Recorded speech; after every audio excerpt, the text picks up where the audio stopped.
Everybody, thank you so much for making the time to be here today. We've got the diehards hanging in all week. Has it been a great week? Everybody having a really good time? Yeah, good week, awesome. So many great announcements and so many cool new things this week, and we're gonna talk about some of them. We're gonna talk about some of them here today. We've got a ton to cover in a very little amount of time, so I'm gonna jump right in. My name is Stephanie Krieger. I am a product manager on Azure Stack Edge. Did you folks, who saw the keynotes this week on Monday? Satya and Jason Zander? Okay, cool. So you've heard a lot about about cool new things coming from this product called Azure Stack Edge, which you might have known previously as Data Box Edge. Everyone heard of Data Box Edge? Awesome, okay. Okay, terrific. So just I'm gonna apologize up front on behalf of myself and my colleagues. The name is very new to all of us as well. We've been actually, across the team, we've been keeping tabs on who says the wrong name most. So that's probably gonna happen. You're welcome to keep tabs if you want to as well, and we'll see who wins.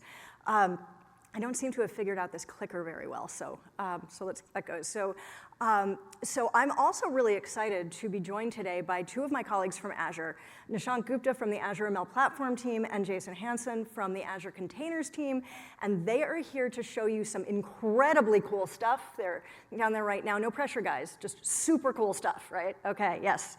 And we're gonna do that in a little while. We're gonna be talking today, right, about how you can do more with the data that's already available to your business today, right? The data that's already available to you at the edge, using the edge and the cloud together, and how Azure Stack Edge fits into that. So let's start for just briefly with what is the intelligent edge? What is the intelligent edge? Well, around our office, we talk about the intelligent cloud and the intelligent edge a lot. And so think about the intelligent cloud. The cloud is the best place for so much of your compute requirements, right? For example, it's the best place to build and train ML models because the cloud has elastic storage and elastic compute. But the cloud also isn't the answer to all challenges, right? And the most common reason for that is bandwidth, right? Perhaps you have locations with low or no bandwidth, right? Perhaps you have too much data that it's prohibitive to send to the cloud. Or maybe just a fraction of your huge data set is interesting, so why would you want to send all of it up to the cloud? And then compliance is another one, right? There's data that you would love to send to the cloud for processing, but you just can't. So that's where the edge comes in. And there's so much data that's there already, right, that we take advantage of in some ways, but how can we get more from the data that we already have available? And then take advantage of the enormous growth, just the tremendous proliferation of data at the edge. One of my favorite quotes here from Gartner. So last year, just about a year ago, according to Gartner, about 10% of enterprise data was processed outside of a traditional cloud or data center. In just 6 years from now, right, 2025, just 6 years away, Gartner predicts that number is gonna be 75%. That's amazing. Does that mean that less data is being processed in data centers or cloud? No, it means that there's more data, and of course we all see that every day. There's more data available to us. It feels like every day. So how do you make use of it? When we talk about the spectrum of the intelligent cloud to the intelligent edge, and you can see that on this slide, right? Look at the platforms that are available to take advantage of for a variety of set of use cases. So all the way on the left to the to microcontrollers, right? Tiny controllers, which are Azure Sphere, right? In the Azure world, that's going to be the Sphere. All the way up to the hyperscale cloud, your huge edge regions, huge cloud regions on the right. And so what you see on this slide, we're talking about one example here where we're talking about ML and how you can make use of machine learning, right? Intelligence from edge to cloud. And when you start to look here on the left, and you see the trends going from left to right on 3 different components of working with ML, right? So inferencing, what's that mean? Inferencing is getting results from your data, right? That's running your models to get the results from your applications. And then there's training, right? Teaching your models how to give you the right results. And finally, of course, data, and data is the king, and that's why we're all here today. So starting from those tiny devices with very small capacity, and at those first few stages, right, you're mainly gathering data to send up the chain, to send to the next level in the chain. And then you start to work in some real inferencing capabilities when you get into IoT edge devices. And then you get into edge appliances, which is where we're gonna be talking about Azure Stack Edge today, where you have some pretty beefy, pretty powerful inferencing capabilities. And then we talk about a little bit of training, right? Does anyone work with ML models today already? Using ML models today? All right, well, you know what? That's awesome, because my colleague Nishank is going to show you end-to-end what it takes to work with your own ML models. So that's going to be fantastic. So today, there is some amount of training at the edge. It's not fun. It's complicated. Training in a disconnected way is heavy, and it's hard. And one of the things that Nishank is going to show you is some super cool future-looking glimpse at how Azure ML is thinking about what if you could actually manage your training at the edge from the cloud. And what could that open up for you? What additional scenarios could that open up for you? So some very cool, fun sneak peek coming in just a little while. So let's dig into edge appliances, and particularly Azure Stack Edge. So Azure Stack Edge is an edge computing appliance, right, that is optimized for ML at the edge with hardware-accelerated ML in our current form factor. So the current Data Box Edge, that's one, Azure Stack Edge that you see in the top right of this screen. We have an Intel Aria 10 FPGA on board that's pre-programmed to work with a number of Azure ML and cognitive services models and help you get started super fast with a number of machine learning use cases. And then, one of the announcements you might have heard, we have additional form factors coming, and one of those is an Azure Stack Edge with NVIDIA T4 GPUs, and that just opens up a huge range, a broad range of ML capabilities. And edge compute goes beyond ML, right? That is your machine learning use cases, your IoT use cases, your line of business applications. Whatever applications you need to run, Azure Stack Edge gives you a platform for that. So today, our platform is IoT Edge, and that means that you can deploy just about any application that you can run in or deploy in a Docker-compatible container. You can deploy to IoT Edge, and that means you can deploy it to Azure Stack Edge. And then a couple more announcements that this week. We are developing support for VMs as well as support for Kubernetes. And I'm going to dig a little bit more into Kubernetes in a few minutes and what that means on Azure Stack Edge, because that's the example that we're going to be showing you in our demos today. But finally, I want to talk about a couple of other aspects of doing compute at the edge, because your edge, you may have 10 or 100 or 1,000 locations. And do you have IT experts at all of those locations? Probably not. What happens at the edge has to be simple. You don't want to have to, right? You don't want to have to manage every one of those locations and every one of those workloads. If you need the same workload on all of your appliances, or you need the same infrastructure in all of those locations or consistent infrastructure. Azure Stack Edge is a cloud-managed appliance, and that means that the appliance, the updates to the appliance, and the workloads that you're sending to that appliance can all be managed from the cloud centrally where your experts are located, right? Streamlined and centralized. And Azure Stack Edge is also hardware as a service. It's offered to you as hardware as a service. And that means you can order it just like you do any other Azure service, right? You go to the Azure portal, you create a new resource, we ship you the appliance as part of the service. So you don't buy it. You can't buy it. It is actually a service, and there's no minimum commitment. So if you're thinking about how do I get started with ML at the edge or whatever my edge use cases might be, it's super easy to get started, try it out, and play around, and you only get billed for as long as you have it. And finally, just a quick mention that Azure Stack Edge also has an onboard storage gateway, and that's going to give you managed data transfer to Azure. So once you've gotten results from your applications, right, or you've filtered down your data set to the interesting bits that you want to do more with in the cloud. Maybe you want to send your results up to Azure for storage or for additional processing. And you can do that in a managed way so that someone doesn't have to be babysitting that transfer, and you can do that in parallel with running your compute. So let's talk about a couple of real-world use cases and a couple of really different use cases. So Kroger grocery stores. Kroger is a great partner that's doing some really interesting things with smart retail. And one of those things we refer to as void detection or out of stock. So if you ever go into the grocery store, you really want your Cheerios, you're hungry, you really want your Cheerios, and there's no Cheerios on the shelf, it's empty, right? So it turns out that grocery retailers lose more money each year to stuff that is in the back and didn't get restocked on shelves than they do to what these retailers call shrinkage, which is theft or loss, right? 7 to 8% of revenue lost to stuff that's in the back and just didn't get restocked. So Kroger is using ML to detect voids on the shelf and automatically send an alert to the devices that the staff is carrying in the stores. So with that one model, they are reducing revenue loss, they're optimizing their stock, and they're improving customer satisfaction because they're freeing up their staff to actually interact with their customers. And just from that one model, and that's just one of a number of smart retail scenarios. In a totally different use case, I'm gonna show you from our partner Olympus, who's using AI at the edge to experiment on Azure Stack Edge. Now, I'm gonna show you just a quick 2-minute video of how Olympus is thinking about this. This video was made before this week, so they're gonna be using the wrong name a lot.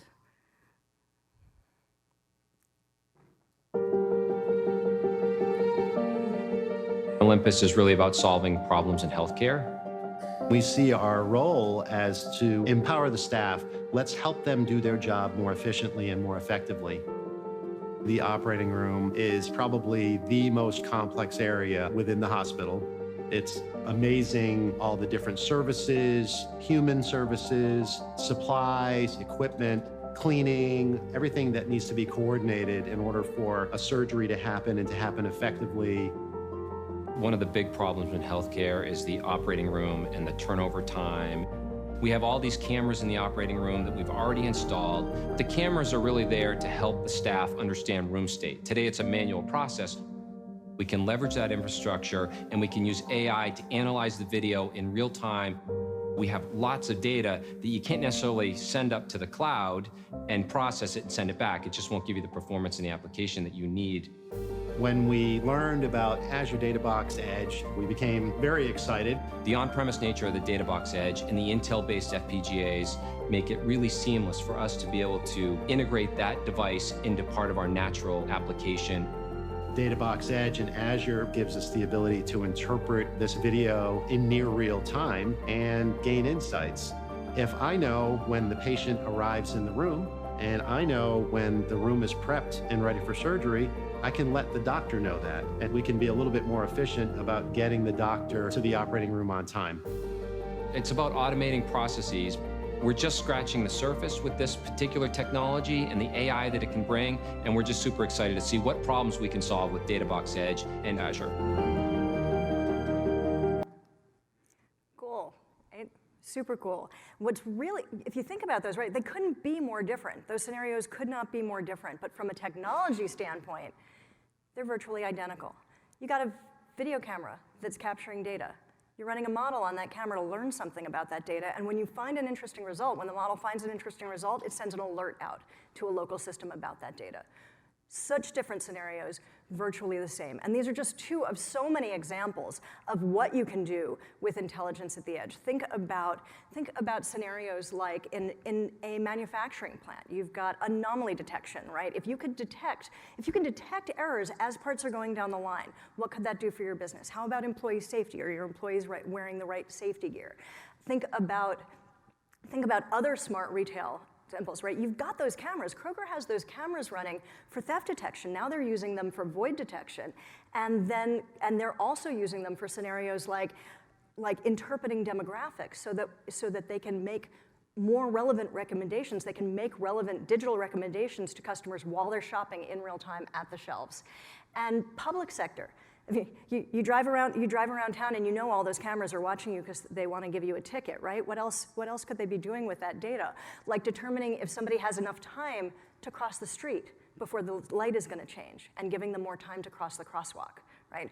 Or if you did see Jason Zander's keynote, you saw my colleague Chris show you one of our other new announcements, the ruggedized backpack, the portable appliance, where Esri, a company that does location intelligence, has drones that work with mapping software to remap emergency situations. So field teams, for example, in disaster response can get to where they're needed right away. So many different scenarios and use cases, and we're gonna dig into yours in just a minute. So how does that work on Azure Stack Edge? So on the appliance, you've got your choice of 3 compute platforms, right, coming to you soon. So today we talked about IoT Edge, and then coming soon Kubernetes and VM support. And your applications can interact with local systems, take in data from file shares, SMB and NFS file shares, from sensors, from cameras, anything with an IP on your local network, and you can interact with your on-premise systems and data, and process them to either, as we saw in these examples, send information out to local systems, and you can also then send that data up to the cloud, and whether that's for storage or for additional processing. And you see the connectivity here, that Azure Stack Edge is connected to the cloud, both for managing the appliance and then also for managing your workloads, whether that is through IoT or Kubernetes or VMs. And so finally, I'm going to hand off to my colleague Nishank in just a minute. But say for today's scenarios, we're going to be looking at scenarios that are running on Kubernetes on Azure Stack Edge. So I just want to take a minute and tell you how that's going to work. So does anyone use Kubernetes today in the room? Folks using Kubernetes? Okay. So the one thing, since I've been working with Kubernetes, the one sentiment that I hear most commonly from people that just everyone working with Kubernetes seems to agree about, Kubernetes is hard. Right? Kubernetes is hard. We make it easy. So when you plug in and start up your Azure Stack Edge or a group of Azure Stack Edges and you say, I want these to work as a cluster, we automatically create the Kubernetes cluster for you, and we automatically connect it to the cloud to Azure Arc. Who's heard about Azure Arc this week? Have you guys heard about that?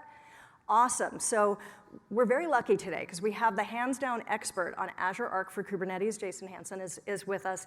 And so Jason's going to show you a little later, after we take a look at how to work with ML models, Jason is going to show you how you can use Azure Arc for Kubernetes with Azure Stack Edge to manage all of your Azure Stack Edge clusters and all of your clusters wherever they might be at scale from the cloud. Okay, so that is actually, for me with that, I'm gonna stop stalling and let you get to the good stuff. Come on up, Nishank. Thanks. Nishank is going to be showing you a scenario here that, as mentioned, is really future-looking. Right? Today, you can do all of these inferencing scenarios on the edge. So many inferencing scenarios, but training on the edge is really still a future-looking thing. And so Nishank's going to show you one example of just a really simple example of if you could train at the edge in a managed way, how you could expand to even more scenarios. This is a really simple handwriting model where, think about handwriting, right? If you have 10 or 100 locations or 1,000 locations, the data sets are going to be different in each one of those locations, right? So if you train that model in the cloud, and what if you can't send the data to the cloud? It's compliance, right? You may have a bunch of private information in those documents. And so if you can't train all of that individual data separately, you're not going to get as good results as if you could tune the data for each one of those locations, right? Perfect. Thank you so much. Thank you. Hey, hi, I'm Nishank. I work on the Azure Machine Learning team. Let's see if the clicker is working. Perfect. How many of you folks have heard about Azure Machine Learning, have seen this slide, or attended some of our sessions? Yeah, there are a couple of people from my team. I'm glad they at least raised their hands. So yes, just real quick overview of Azure Machine Learning. Azure Machine Learning is a managed service in Azure, which allows you to do end-to-end machine learning, all the way from being able to prepare your data to being able to deploy your data. And this service is managed in the sense that you do not have to worry about being able to create storage accounts, for example, getting a container registry for your containers, creating various resources, deploying a Kubernetes cluster, managing that Kubernetes cluster. All of that is handled by the service. You just work through a training workload. You go create a model, you go deploy that model, and then the service is kind of going to give you that managed offering. So this is something that has been GA for a year now, and it exists in the market. We have a bunch of announcements that we announced this week. So check some of our sessions out. But what is more important is now to start thinking about edge scenarios. And for the edge, our story has always been that we treat it at almost the same plane as the cloud. So if you look at this particular slide, it talks about how once you have got your model, you essentially go start deploying that model. And we do not really differentiate between you being able to deploy to a cloud or to an edge device. And in this edge family, now we have Azure Stack Edge. And because it can support a Kubernetes, it has Kubernetes and it can support a model, you can essentially just pick up a container and go deploy it on an Azure Stack Edge device, just the same way you would do it on an IoT Edge device. So this is something that has existed, as Stephanie mentioned. We already support inferencing scenarios. What if we started thinking a little bit deeper and thought, okay, there is data that is being generated on the edge, and I want to go train on this data on the edge. How would we think about that process, and what would it actually look like? So we start simply with data preparation. This is all happening in the cloud. You have a data scientist sitting in a Jupyter notebook trying to figure out with data that they already have in the cloud in a storage account. They go train a model. They're doing some dev test. They use super cool functionality called compute instances or notebook VMs to actually go build that model. Then you go train a seed model. That seed model is something that will help you generate a good enough model, but it's a model in the cloud. It still doesn't have those signals that you're getting on the edge. Say you're training a model for your entire company, you're an oil and gas company, and you have these individual models you want to train for individual rigs, but you can't pull all of that data coming in from a rig into the cloud. So what you do is you create like a seed model, and then you go validate that model. Yes, this model looks good. I'm going to go deploy it in the cloud if I wanted to.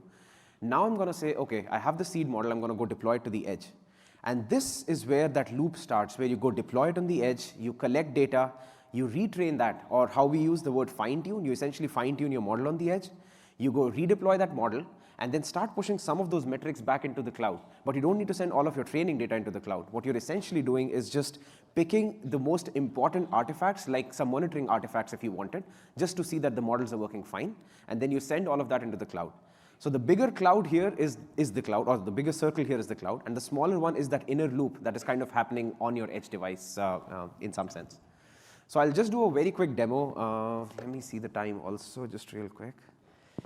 Okay.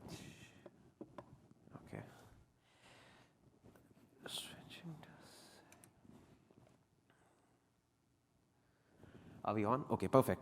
So I'm just using a simple Jupyter notebook. This is pretty much the environment that most data scientists like to live in. I'm using the latest Azure Machine Learning SDK. We create a workspace. Workspace is a resource that Azure Machine Learning needs to kind of bring all of these resources that I talked about together. And then I have defined this a couple of computes. A compute is essentially the device that you're going to do your training or your deployment on. In this particular case, I have Azure Compute, which is my cloud compute where I'm going to do my training in the bigger circle. And then I have this DBE compute, which I should have called ASE compute, which is basically Azure Stack Edge compute. And that's the compute that's sitting on the edge somewhere in the world. And just to kind of show you exactly what we're talking about here, I try to list down the actual URLs that I'm hitting for each compute target. And you can see for that DBE compute that the URL is something like machine learning service. There you go. That's the address. And this address right here is nothing but a relay, Azure relay that we have set up, and that's communicating with your Data Box Edge device. And the advantage of an Azure relay is that the communication from your edge device is always going to be outbound. You are going to talk to the Azure relay, and then the Azure relay kind of communicates with the service. So all the control of data of the network communication is always in your bounds because it's all outbound traffic that you're sending using this Azure relay. And that's the web address here in this particular highlight. So these are just some basic functions that I've defined around how I want to train my model, how I want to register my model, how I want to go deploy my model. Most of these use inbuilt Azure Machine Learning functionality. And if you are aware, let me actually zoom in a little bit, sorry. And if you use Python, these are pretty standard functions, boilerplate code for being able to use a service. So I'm going to skip all of this. What I want to show you is the fun stuff. So I picked up a training script. The training script basically takes in some data, those handwritten images, and it said, okay, I'm going to train a basic model in the cloud, okay? And this was the name of the model I gave. I just called it MNIST partial demo. MNIST is a data set, open data set for handwritten images. And I kicked off this run. The run takes a little long, so what I'm going to do is I'm not going to kick it off, but I'm going to show you how I just had completed it some time back, and you can see it was probably like a couple of hours back. This is a partial model that I trained in the cloud, and I have then gone ahead and deployed that model on to the edge device. And you can see this code here where I have gone ahead and said, okay, go deploy this on Edge Compute 1. This is the DB edge device that we had. This deployment obviously takes about 10 minutes, and like I tried convincing Stephanie to give me the entire session. That didn't happen. So like, yeah, this is where we are. So I'm just going to like assume that the model was deployed, and we are going to go score against that endpoint. And when you score against it, you can see that this model is pretty crappy because it doesn't have all the right signals from the edge. We trained it in a partial manner, as I said. And even though the prediction should be 7, it is actually trying to predict 1. And that's something that we want to fix on the edge. Similarly, for a 4, it's trying to predict a 1. So now I want to do a fine-tuning on the Azure Stack Edge. And this is kind of where that retraining on the edge comes together. Now I'm going to call my model final demo, and I'm going to go kick this one off. Let's see. It'll take some time because it'll get queued first. The relay needs to go talk to the DBE device. They need to kind of do a handshake, make each other happy. And then eventually they'll say, OK, I'm ready to go start doing the training run itself. So this is an inbuilt Jupyter widget. It'll be queued for a while, and then after that, hopefully by the end of this demo, you'll actually see that this run completed, and I'll show you that. But what we have done in the interest of time again is that we have already deployed this full model onto the edge device. As you can see, the code here essentially picks up the same compute, that edge compute one that I had defined up at top. And I essentially say, OK, go pick up this final model now and go deploy it on the edge. And this is a similar URL that I got. It's on a different pod. So if you see, compare the two URLs, this is 10.1. The port is actually different between the two. This is 30181, and the other one is, I think, 186 or something, 185. And now I'm trying to score against this endpoint. And now this is hitting that endpoint which is deployed on the edge. And it actually says, hey, yes, I have a better model now, which I was able to train on the edge. And the predictions are actually right. The implications here are, as Stephanie mentioned, pretty much that you don't have to move your data over to the cloud if you don't have to. There could be compliance requirements, there could be network latency, and all of those things can be kind of circumvented. Just sitting inside the portal, you can actually monitor all of your runs also. So this is the machine learning workspace that we announced this week.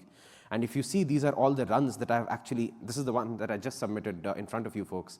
But these are all the runs that I've been submitting, and I can monitor all of that just sitting here in the cloud. Don't need to be close to the edge device. I can even look at the endpoints, and as you can see, these are the two endpoints that have been deployed for the partial service and the full service against that particular model. So that kind of shows you the power of the edge, especially if you have enough compute and you're able to create an environment where a machine learning workload can be managed. Coming back, there is one key functionality that I do want to talk about, that is MLOps. And the idea behind this is for you to be able to create an entire end-to-end workflow for all that I showed you without really having to do these manual steps. And this is something that we've been investing heavily on over the last 1 year, and we've been making more progress. And essentially tries to bring in that data scientist and that app developer role together. So the data scientist comes in, says, hey, I created this model, go figure it out from here. And then the app developer comes and starts creating this full loop where they go build an app out of it, they go test that app, they go release that app, and then they even understand that, hey, there is data that is changing on the edge, for example. So I want to automatically retrain my model because the initial seed model that I had trained in the cloud is actually now no longer relevant. And those are all workflows that can be automated just using Azure MLOps. And there are a few talks that we had around this this week, so do check it out and let us know how we think about it. Thank you. Thanks. Thanks so much, Nishank. Yeah, thanks so much, Steph. Great. Thank you. And so it's pretty cool, right? So Nishank talked about if you have enough compute power. So what was that model actually running on? That model was running on a Kubernetes cluster of 4 Azure Stack Edges with the new NVIDIA T4 GPUs. So the power of Kubernetes and the GPU working together.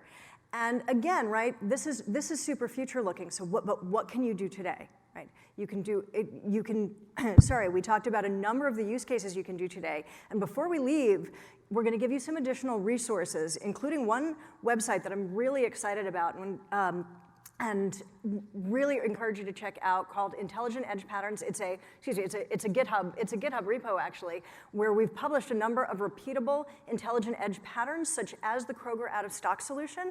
You can see the reference architecture, you can download and play with and deploy the code yourself, and there's more coming every day.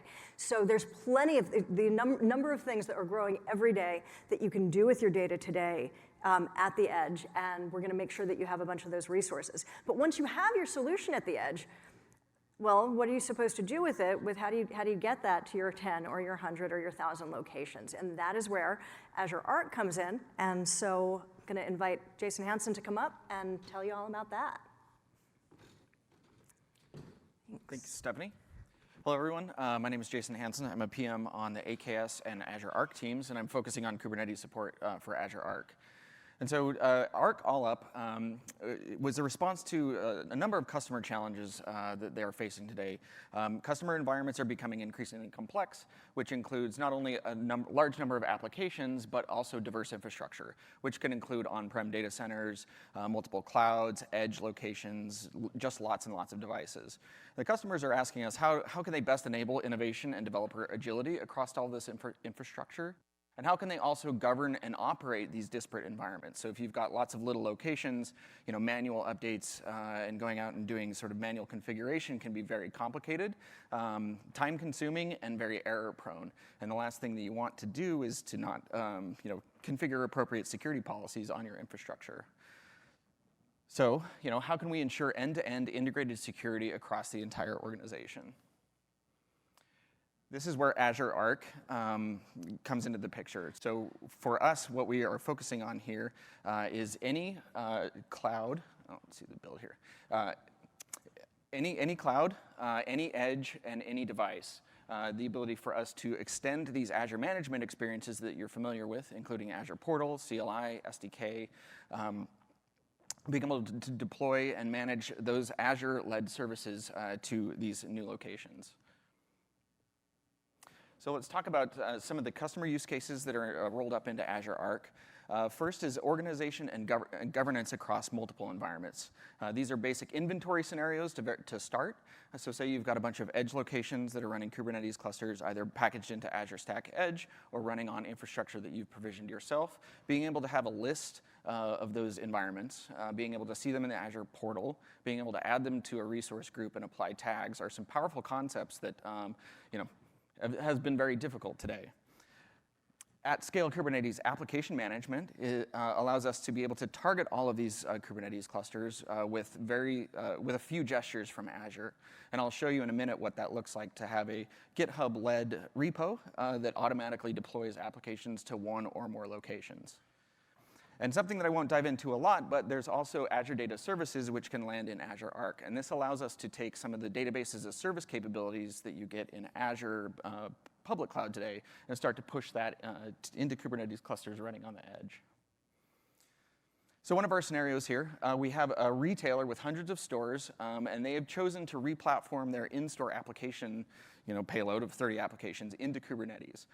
They're again faced with the challenge of how to uniformly deploy, configure, and manage these sets of applications across all of those locations. From a business requirements standpoint, they would like to be able to bootstrap a new store as quickly as possible with as few moving parts as possible, and especially with a skill set that is available to them in the stores. You can't ship a containerized microservices app developer to every location to stand up the site. That would just take too much time and be too expensive. We need to be able to integrate with their existing DevOps practices and their existing deployment practices, and we want to enable that central governance and management from IT. So how we tackle this with Azure Arc, we again bring the cluster inventory into a unified place in the Azure portal. We can do at-scale configuration using Azure policy based on subscription, management group, resource group, and tags, which means that we can dynamically reconfigure your infrastructure. So as clusters come into the universe, if they're in a resource group that has a policy applied to it, Azure Policy Engine will automatically push down your application payload to those locations. So that includes the GitOps piece and application deployment scale and update at scale. Now, additionally, since we've adopted a GitOps-based model, which I'll show in just a second, this means that any existing change control or production change management process that you have can be encoded in GitHub. So here, GitHub then becomes a single pane of glass for all of your business stakeholders and your application developers to see what changes are rolling out to your production infrastructure, and that becomes a log. And once those changes are merged, they can be deployed out to your infrastructure. Now, at a high level, the architecture here includes all of those Azure management experiences that we've talked about, so the portal, the CLI, and SDKs. Capabilities offered by Azure Resource Manager include identity, RBAC, policy. We have a couple of new services as part of Arc. We have a configuration service and a Kubernetes Connect service.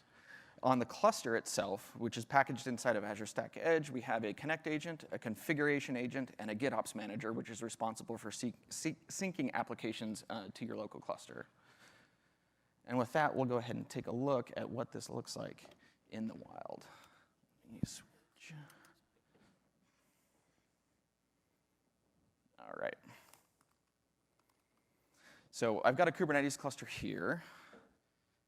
Hopefully, it's still awake. All right. Cool. I've got a Kubernetes cluster. And what I'm going to do is I'm going to go ahead and I'm going to install the agents into this cluster.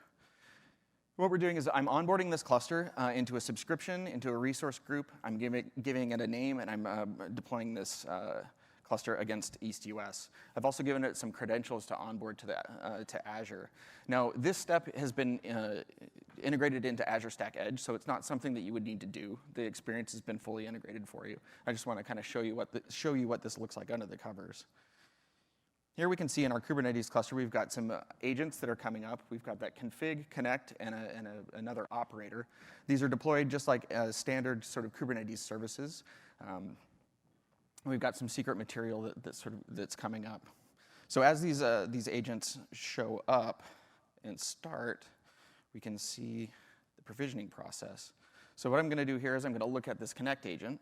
And here you can see that it's calling out to Azure, and it's saying, hey, I'm a Kubernetes cluster. Please provision a managed identity for me, and I'm going to be living in this resource group. So now if we switch back to the portal, and we come in here and we refresh, we should see, if I'm living right, on-prem 14 show up. Yeah, so there we go. So now this cluster has registered, and we have a resource in the portal. We take a look at it here. We can see that we've got some basic telemetry information. We can see its Kubernetes version. We can see the total node count. And we have the option here to then see configuration and policies. So I'll click on the configurations. And right now, there's no results. We haven't actually asked this cluster to do anything yet. And by a simple API call, we can deploy a cluster configuration of this guy. So let me, if I could get my selector to select. Okay.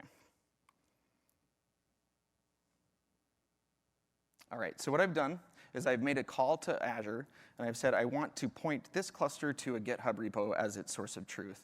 And at the top block here, you can see we have a compliance status. And so right now, the cluster status is pending because we haven't applied the configuration.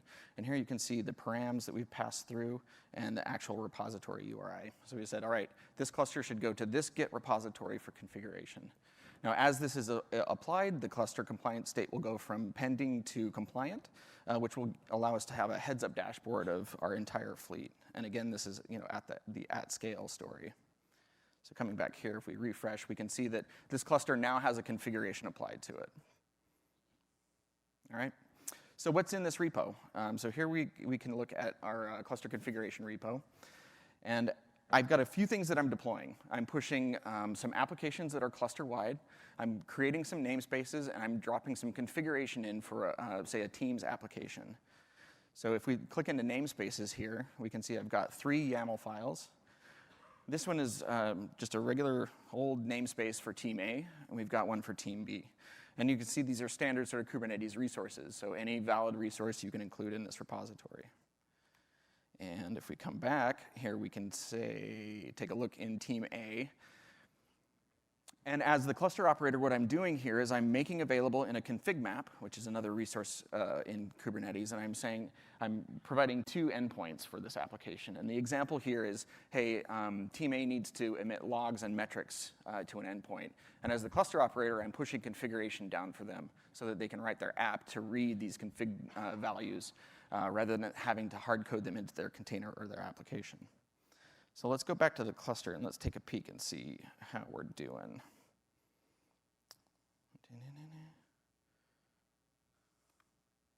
Let's see if this is kubectl.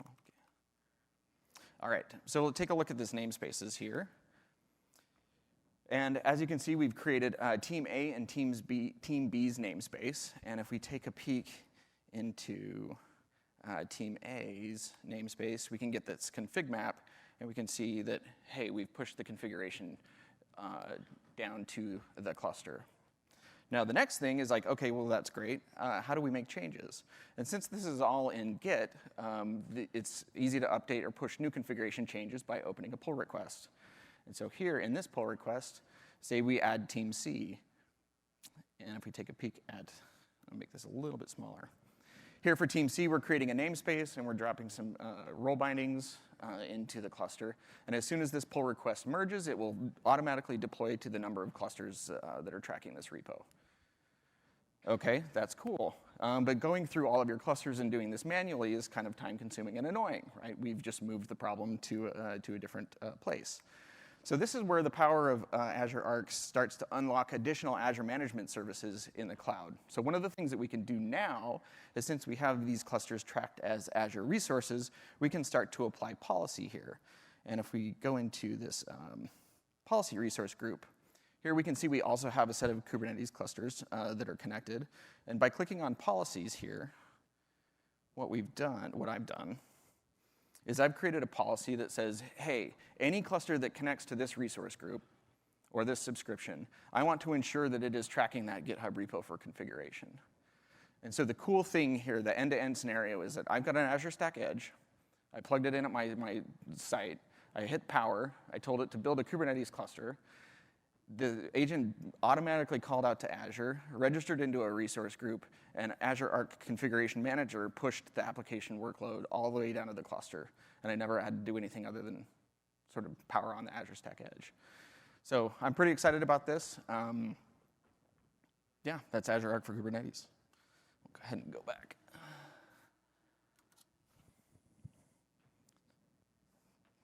Cool. So I think with that, we've got some time for questions, very briefly. Here's some information for next steps. There are some previews that are going on for Azure Stack Edge. So Stephanie, if you want to talk about those.